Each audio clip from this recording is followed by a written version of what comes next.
about the voice in my life, and I do public speaking. I do keynote speaking, and one of my speeches is called The Power of Happiness, 5 Easy Ways to Recharge Your Days When Life Happens. But a lot of it has to do with my walk and the experiences I've had. And since I was even a little girl, Cameo, I have been aware of a presence, and I call it a divine presence, but something greater than I.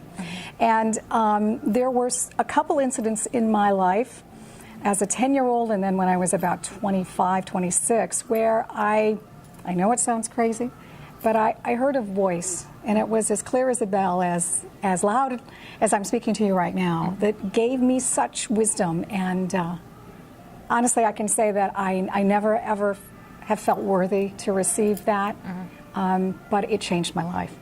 And I think the message that I try to share with people is that we are all here for a reason, and that we are divinely loved and led every step of the way. And we have lost so much sight out of the magnificence of who we are. I think people in this world are starving for attention and for love and appreciation. So my mission is, wherever you are, whatever you can do, feed them with validation, praise, and appreciation. My heart breaks when I think about young people right now that are not being validated, maybe a lifestyle choice, sexuality choice, whatever, where there are actually families that disown children because they are not living up to what they thought their child should be. The trans community right now is one of those areas that I'm praying for them. Just be yourself. You are magnificent. You are magnificent just as you are. The gay, lesbian, trans, and questioning. You are who you are. You are here to share your gifts and talents. We have to love one another. And that's the essence of it all. Love. Love is everything. Unconditional love. You know? So I guess when the unconditional, like, I know. That's the piece of it. That's the unconditional. Not to judge, and we're all so fast to do that. So I think that's what we're here to do. That's our work. How do I love somebody unconditionally? Which says, I may not like what you're doing right now, but I am here because I am an extension of eternal love that says, well, as Jesus says, you know, the most important things: love God the Father with your whole heart and being. And the second one is love your neighbor as yourself. But there's 2 things in that second one. Yeah. Right? Oh, like Jane is in church in here, but yes, it is. Well, it is what it is, right? It is. You have got to love yourself. Yes. You have got to revere and appreciate and do your self-care, because ain't nobody else going to do it. But love your neighbor. Unconditionally love your neighbor. That's the work. And when you say that, it makes me think, do we really know how to love ourselves as we should? You know what, I would say probably not. I am learning now at age 62 how to do it better. I had a hard time growing up and as a young woman trying to be who I thought I had to be in order to be loved. And I feel like I'm going through the process now. Like even something that I thought was silly prior to, but when you get up in the morning and you look in the mirror, bare face, no makeup, and you tell yourself you're worthy, you're enough, you're beautiful. You are so worthy. You are so magnificent. Don't lose sight of it. Please don't lose sight of it. We have lost sight of it. And you know what? I would say that the little area that we all fall into, prey on, is comparison. Yeah. We compare ourselves to everybody else and think, oh, their life is perfect. I should be doing what they're doing. Why am I not doing it? I missed the boat, or, you know, I'm not good enough, smart enough, pretty enough, young enough, old enough, whatever those things are. We compare, and stop comparing. Comparing is like own who you are. Love yourself. The death of it truly us. Is. Comparison robs us of that opportunity to see our uniqueness. Yeah, it's amazing. It's amazing. Another question I have for you, Jane, is I believe you've learned a lot. You've talked to probably hundreds upon hundreds of people through your work. You know, not only being a motivational speaker, but also, you know, working in the journalism business. And you've met people at their highest of highs and at their lowest of lows. What's something that sticks out about humanity in those spaces? Great question. It's almost impossible to answer in 1 sentence. Darn you, Camu. It's a good question. You know, if I'm going to boil it all down, and you know, I'm kind of that bottom line gal, is let's see what it comes up. You know what? I would say probably, despite how awful and ugly things look and are even right now, that there are so many more good people out in the world. There are more good people doing good things in the world than bad people doing cruddy things in the world. We lose sight of that. And I'm always inspired by the people that rush in to help after something tragic that happens. Look for the do-gooders. Look for the ones that are rolling up their sleeves to say, I will come and help. I will be there to serve. I will not forget you. There's more good in this world than bad. Truly there is. And the media, as much as I appreciate and I honor and respect the good journalists that are doing their jobs and risking their lives in some parts of the country to do those jobs, you know, the journalists and media sometimes tend to look at the problems. Yes. And that's important, but not balance it out with here's what's working here, and here's a place to put your hope, and here's a reminder, we're going to be okay. You know, when you're only just expressing the negative and what's not working, it is difficult to pull yourself back and go, wait, I know there's another side to this coin. So that's what I always felt like in my career. I hoped that I was offering hope. Yeah. Because even when we were at Channel 6, we started something new, Tell Me Something Good. Yeah, that was my dream, and I had pushed that for a long time. Talking about once a week, just give me a minute 30 to talk about the good things happening in the community, and you know, that's carried on, and Siobhan Klepfer at TV6 is doing that now, which I couldn't be more proud of, and it was a long time coming to finally get management to say, okay, I don't know if I just kind of wore them down from just asking and pleading and begging and demanding, but finally they said, okay, people want good news. It's like, yeah, they do. And there's so many good stories and so many good people. Yeah, there are.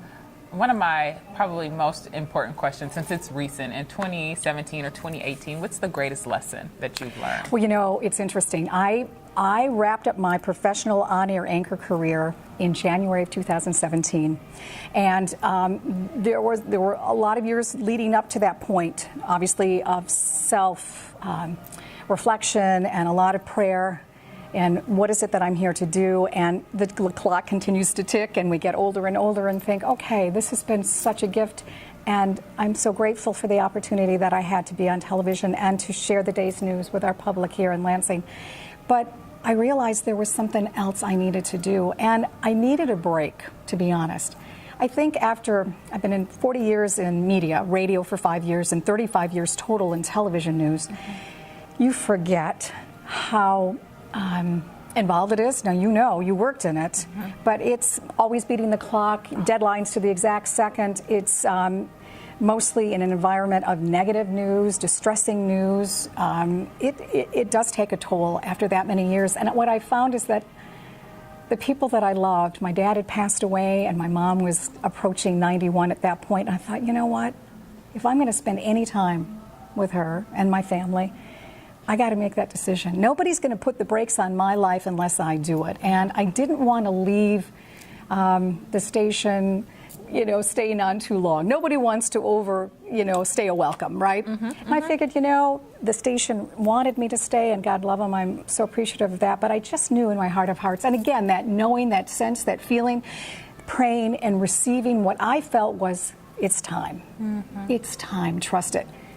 In my head, it was like, yeah, but we need the money, right? So what am I thinking? And this is a great gig, and I love my community, I love my coworkers, and what am I thinking? But my heart kept saying, girl, you know, these people are getting older, and they're growing up, and they're moving away, and things are going on, and it's like, so the lesson I learned in 2017, I have to tell you, I wrapped up my tenure at TV6 on the 12th of January 2017, and the next month I drove my mother to Florida. Wow. Yeah, my 91-year-old mother to Florida. It was like Thelma and Louise in a good way. We were behind the wheel. She was navigating to Florida, wow. Southern Florida. We had talked about this. I love to drive. She loves a good car ride, and so she navigated and got us lost a lot. I was going to say, how long did it take you guys to get? Well, she doesn't trust the navigation system. I just tell you. I love older people, I honestly do. I hope I'm just as sassy and bawdy as she is when I get to be that age. But we got lost, but we also had wonderful adventures, and we had time to talk. And, you know, I thought I knew a lot about my mother's life because I asked questions and I remember the stories. But, you know, she shared some things that you can't do anywhere else but behind a wheel of a car because you're both kind of facing forward, right? And you can just say, so, Mom, what did you learn after Dad died? You know? And you could sit with it for a minute. And her first reaction was, well, I don't know. And then, you know, a few miles down the line, well, I realized I really had a wonderful marriage. I think, she said, you know, there were some hard parts towards the end when he got really sick, and I know I got frustrated with him. But I realized how blessed I've been. I mean, stories like that, and then more in-depth things that you don't have an opportunity. So I realized, too, that she's fighting getting older. That was my big aha. And I was trying to help her because I have done some spiritual counseling in my life. And I thought, well, I can help her. I can fix her. I can help her to see the, you know, the focus and where she needs to be. So I guess my lesson coming down all the way through that pike of all those stories leading up to this is that I can't fix anybody. I can't fix anybody but myself. All I can do is love them. All I can do is love them. That's all I can do. And just, I'm getting goosebumps. Are you? I am. Do you feel that? Like, it's like, thank you, God. It's like, yeah, you feel it, don't you? It's love. Yes. Just love them. Yes. On so many levels. Yeah. Like even as you're speaking, like you're ministering to me, like really, like just some things that I know, you know, when you feel like it's time. Yeah. You know. You knew it's time, and you know it's time to do this. What made you go, I got to do this? What was the linchpin? What was it that made you say, I got to do it? It was consistent for me. It was a consistent. Like what? Just a little voice and that feeling that, Yes, and also the satisfaction that I receive and the peace that I have, and when I'm having conversations like this that I know reach my soul, so I know whoever is watching is going to reach their soul. And when you get an email or a message, a direct message that says Cameo, that really did something for me. Thank you. Yeah, and isn't that great response? And again, it's not for everybody. But for those that connect with us, it's everything. Everything. Connection is everything. Yeah, it is. Yeah. Jane, I thank you so much for being honest, for being transparent, for sharing of yourself on here. It was a pleasure having you on. I'm like, how come I didn't have her before? This is the first time I've been on the cover. I know. There was a lot of work and lighting in there. Can I just tell you to pull that one off? Good. She looks the same in person. Oh, you're so sweet. She looks the same in person. Hey, listen, we own our ages, right? 62 and seen it through. Wow. Own it. Just own it. It is what it is. Gorgeous. Thank you. Bless you. Jane, thank you so much. Thank you very much, Appreciate it. This is goodgirlradio.com.